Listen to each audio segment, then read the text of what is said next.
안녕하십니까. 자연과 윤리 두 번째 시간 생명 중심주의부터 오늘 한번 살펴보도록 하겠습니다.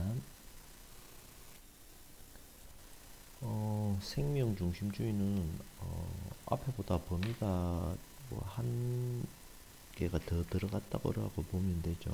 뭐까지? 식물까지.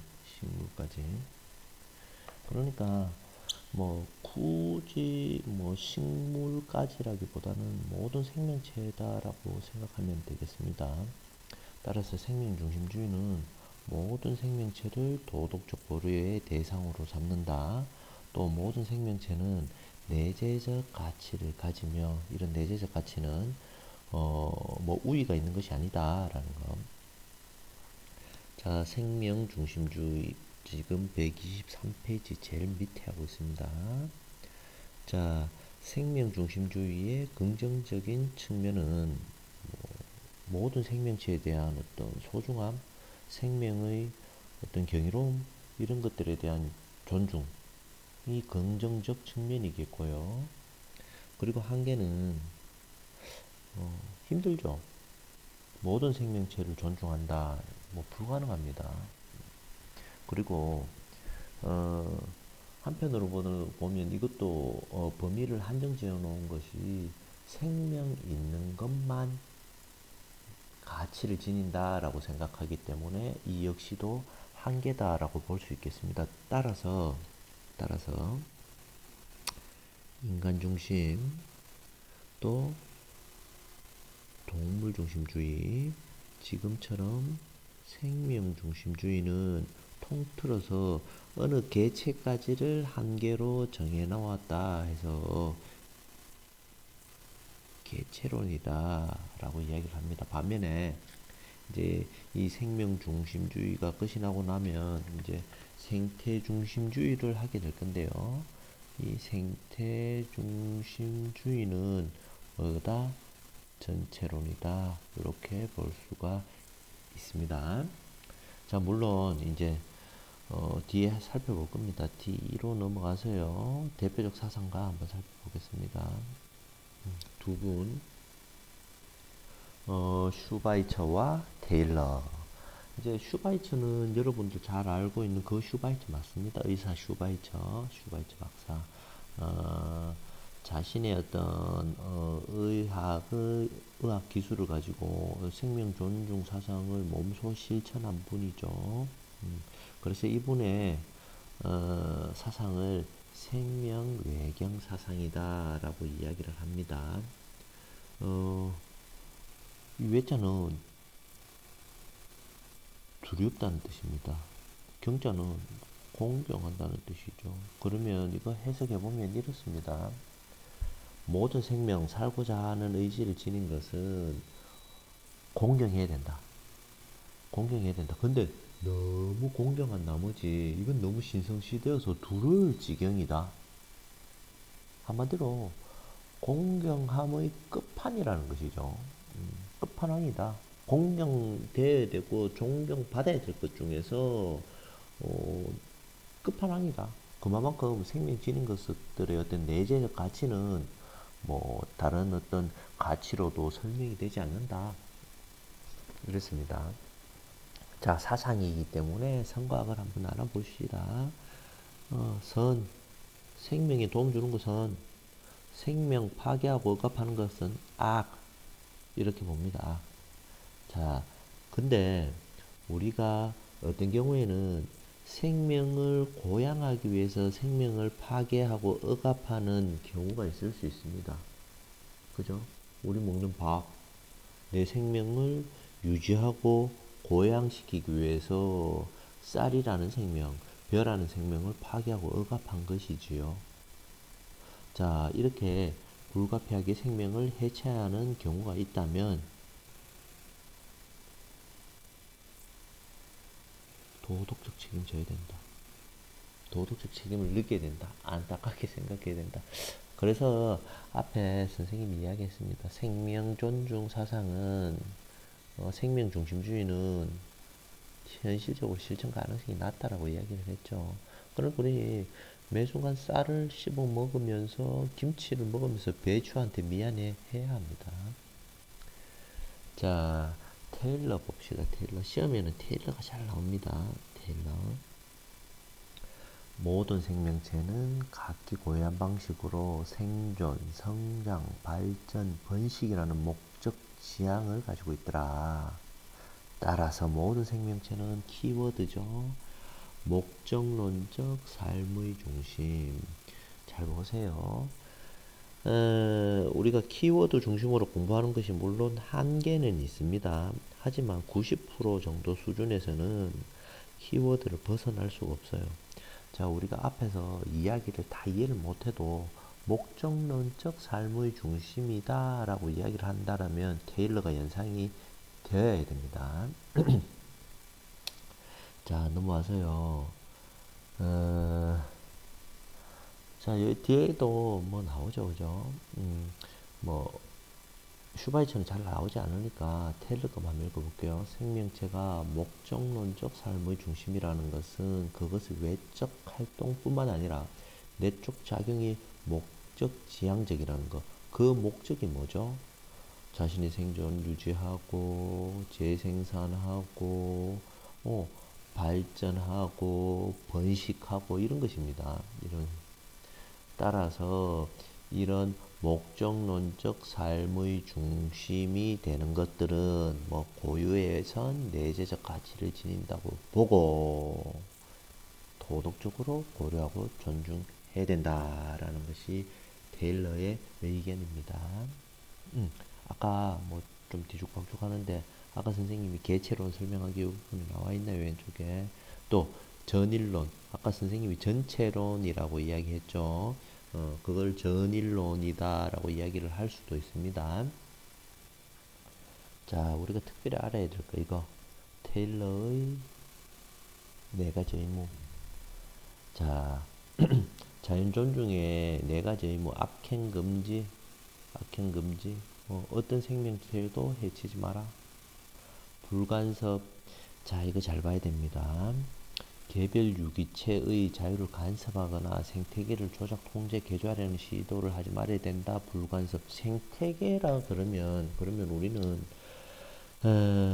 범위적으로 봤을 때 물, 흙 집어넣어야 됩니다. 그런데 물, 흙이 생태계이기는 하나 야들이 생명체는 아닌 거죠. 그런데 왜 생태계에 불간섭의 의무가 생기느냐? 한번 생각해 봐요. 왜 생길까요? 생명체가 그러니까 생태계 위에서 생명체가 유지되기 때문에 그런 겁니다. 유지되기 때문에 따라서 생태계를 인위적으로 건드리거나 조작하거나 통제한다라는 시도 그 자체는 그 생태계 위에서 살아가는 이 생명체들의 어떤 안전을 위협하는 행위가 되기 때문에 생태계 건드리지 마라 이렇게 보는 것입니다. 조심해야 됩니다.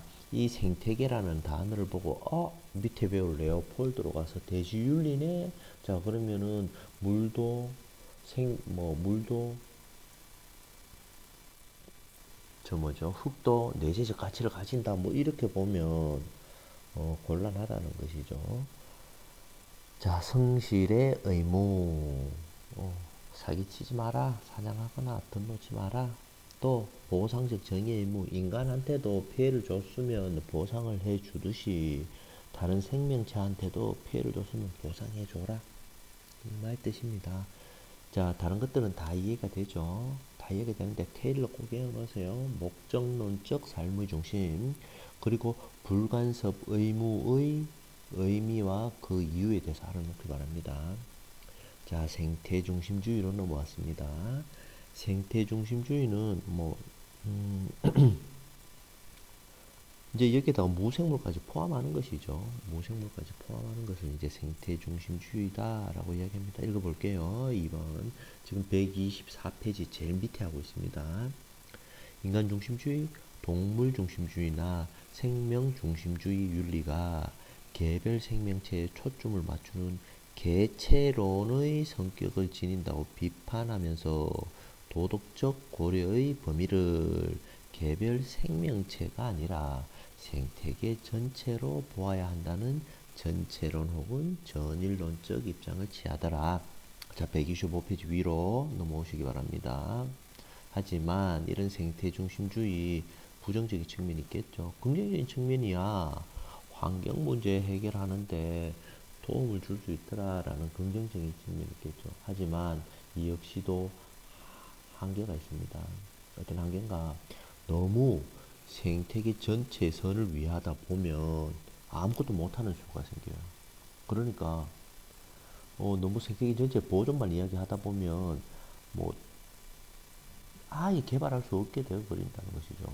한마디로 아무것도 할 수 없는 어떤 환경 파시즘 전체주의로 흐를 가능성이 있더라라는 거. 또 환경 문제 해결하기 위해서 불특정 다수에게 과도한 책임을 부과한다는 한계를 지니더라라는 거. 읽어보면 이해가 되죠. 자, 레오폴드, 네스. 시험에는 이 양반이 많이 나옵니다. 이 양반. 네스는 최근 들어서 나오기 시작하고 있습니다. 한번 보도록 할까요? 자, 뭐까지? 도덕 공동체 범위를 레오폴드는 토양, 물, 생명 없는 것까지 따라서 대지까지 확대하는 대지윤리. 그러니까 땅덩어리 위에 있는 모든 거 다 이렇게 주장합니다. 그러면 또 이런 질문하는 학생들이 있죠. 그러면 두더지는 뭐 어떻게 됩니까? 두더지도 대지 안에 포함되지 않습니까? 그죠? 그러니까 이 지구라고 보면 됩니다. 지구. 자, 대지윤리는 인간이 대지의 한 구성원일 뿐이며 자연은 인간의 이해와 상관없이 내재적 가치를 지님으로 도덕적 고려 대상이 돼야 된다. 이렇게 보는 것이죠. 따라서 대지윤리는 개체론적 입장이 아니라 생태계 전체의 유기적 관계와 균형을 중시합니다. 자, 네스 넘어왔습니다. 네스. 인간 중심주의적 환경 보호 운동을 비판하고 세계관과 생활 양식, 특히 세계관, 생활 양식 이런 단어 나오면 네스임을 유추해야 돼요. 생태 중심적으로 바꾸는 심층 생태주의를 주장하였더라. 자, 불교하고 비슷해집니다. 자연과의 상호 연관 속에서 존재하는 것으로 이해하고 큰 자아 실현. 그러니까 불교하고 또 좀 비슷해요, 그죠? 큰 자아. 나를 나 하나로서만 파악이 안 되지 않습니까? 전체 존재와 인연을 관계를 주고받으면서 뭐 연기설하고 똑같은 거죠, 그죠? 연기설. 그 안에서 나를 큰 자아라고 표현하는 것이죠. 자연 안에서 상호 유기적인 존재로서의 나, 그것을 이제 큰 자아라고 표현을 하고 있습니다. 자, 여기서 선생님이 또 헷갈릴 수 있는 거, 후떡 날아갈 수 있는 거 한번 볼까요? 모든 생명체를 상호 연결된 전체 평등한 구성원으로 보는 생명 중심적 평등. 여기서 후떡 날아갑니다. 뭘로? 생명 중심주의로 날아가겠죠. 자, 잘 알아놓습니다. 생명체 이야기도 합니다. 하지만 그런 생명체를 포함한 자연과의 상호 연관 속에서 존재하는 큰 자아라는 것이 이 네스라는 사람을 생태 중심주의자로 집어넣는 겁니다. 자, 생명 중심적 평등이라고 해서 넘어가면 안 돼요. 슈바이처 테일러로. 생명 중심적 평등이라는 단어 나오면 동그라미 네스 나오면은 생태 중심주의자 이렇게 넘어가야 됩니다. 자, 레오폴드의 대지윤리 한번 읽어보시고요. 심층 생태주의의 기본 원리도 한번 읽어보시면 될 것 같아요. 자, 이렇게 해서 두 번째 시간 마치도록 하겠고, 다음 시간에는 동양적 관점과 환경 문제에 대한 윤리적 쟁점에 대해서 한번 살펴보도록 하겠습니다. 간단하게 끝이 날 것 같아요.